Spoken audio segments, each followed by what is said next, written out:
حضرت امام حسین علیہ السلام 3 شعبان 60 ہجری کو مکہ پہنچے تو اہل مکہ آپ کی آمد کی خبر سنتے ہی استقبال اور دیدار کے لیے جمع ہو گئے۔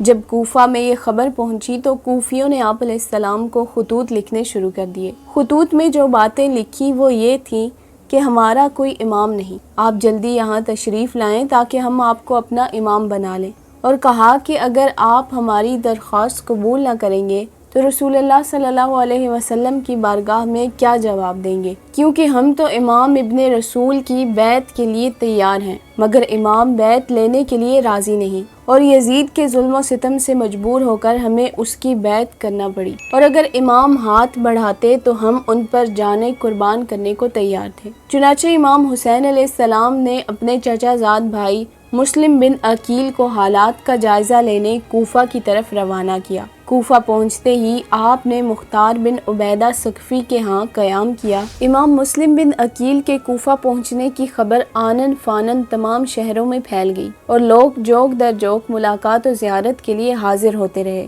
یہاں تک کہ سیدنا امام حسین رضی اللہ عنہ کی حضرت امام مسلم رضی اللہ عنہ کے ہاتھ پر بیعت کر لی۔ ان کی تعداد میں اختلاف ہے، یعنی بعض نے 12,000 اور بعض نے 18,000 اور بعض نے 25,000 لکھی ہے کہ ان سب نے آپ کی حمایت کا وعدہ کر لیا اور کہا کہ آپ بلا خوف ہمارے رویہ سے سیدنا امام حسین ابن رسول اللہ صلی اللہ علیہ وسلم کو آگاہ کریں اور ان کو جلدی بلا لیں، آپ کے لکھنے پر ہی وہ تشریف لائیں گے۔ 18,000 افراد کی بیعت کرنے اور حالات سازگار ہونے کی کیفیت سیدنا امام مسلم بن عقیل نے ابن رسول صلی اللہ علیہ وسلم سیدنا امام حسین کو لکھ دی اور تشریف لانے کی استدعا فرما دی۔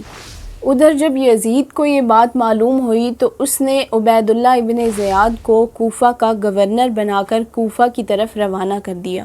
عبید اللہ ابن زیاد جو کہ ایک ظالم گورنر تھا، اس کے بارے میں سنتے ہی اہل کوفہ پر خوف طاری ہو گیا۔ عبید اللہ ابن زیاد کے کوفہ کے گورنر کے تقرر اور کوفہ کے لوگوں میں خوف و ہراس کی لہر کا سیدنا مسلم بن عقیل کو پتہ چلا تو آپ نے مصلحتاً مناسب سمجھا کہ میں ان حالات کے پیش نظر اپنی جائے اقامت تبدیل کر دوں۔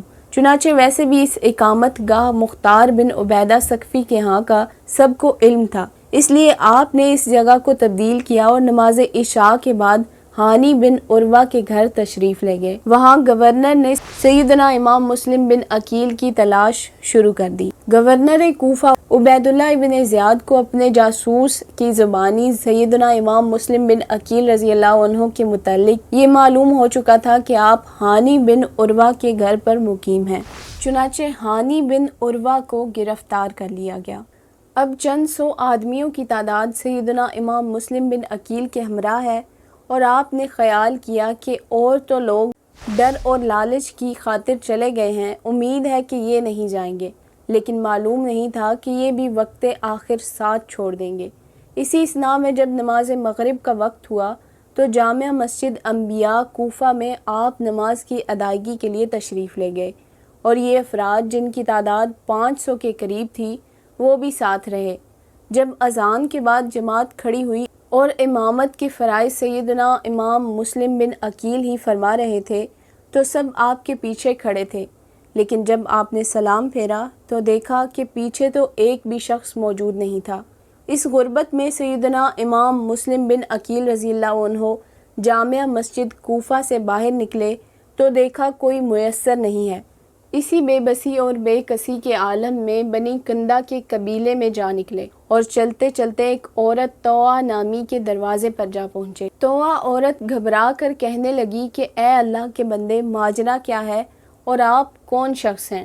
آپ نے فرمایا، میں مسلم بن عقیل اہل بیت سے ہوں اور مجھے ان لوگوں نے یہاں بلوا کر دھوکہ دیا ہے اور اب سب بھاگ گئے ہیں۔ اس نام کا سننا تھا کہ طوع عورت آپ کے قدموں میں گر گئی اور نہایت عزت و تکریم کے ساتھ اپنے گھر کے اندر لے گئی اور اپنی لا علمی کی معافی چاہی، بستر آرام بچھایا اور کھانا تیار کر کے پیش کیا۔ عبید اللہ ابن زیاد کو ایک جاسوس کے ذریعے امام مسلم بن عقیل کا پتہ چلا تو طوع عورت کے گھر کا محاصرہ کر لیا گیا۔ اچانک گھوڑوں کی اور لوگوں کے شور و غل کی آواز کانوں تک پہنچی کہ یزیدی فوجیں آ گئی۔ سیدنا امام مسلم رضی اللہ عنہ فوراً اٹھے اور اپنی تلوار حمائل کی۔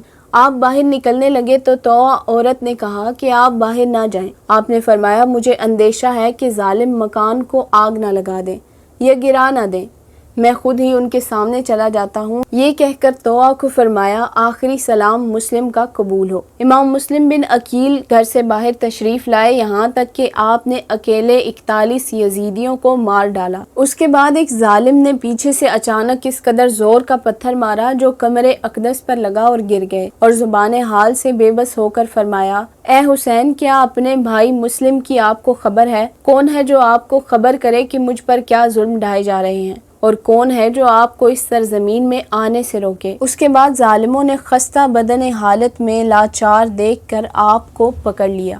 جب امام مسلم کو عبید اللہ ابن زیاد کے دربار میں لے گئے تو عبید اللہ نے حکم دیا کہ قصر عمارت کی بلندی پر لے جا کر ان کو تلوار مار دو۔ جب آپ نے اوپر چڑھ کر نیچے دھیان فرمایا تو دیکھا کہ جمع کثیر کا ہجوم ہے، لیکن کوئی یار و مددگار نہیں رہا۔ اس کے بعد ظالموں نے آپ پر اس قدر زور سے تلوار کا وار کیا کہ سیدنا امام مسلم بن عقیل رضی اللہ عنہ کا سر انور تن اقدس سے جدا کر دیا۔ سر نیچے گرا تو ظالم نے تن اقدس نیچے گرا دیا۔ انا للہ و انا الیہ راجعون۔ یہ واقعہ شہادت 9 ذوالحج 6 ہجری کا ہے کہ آفتاب ہدایت غروب ہو گئے۔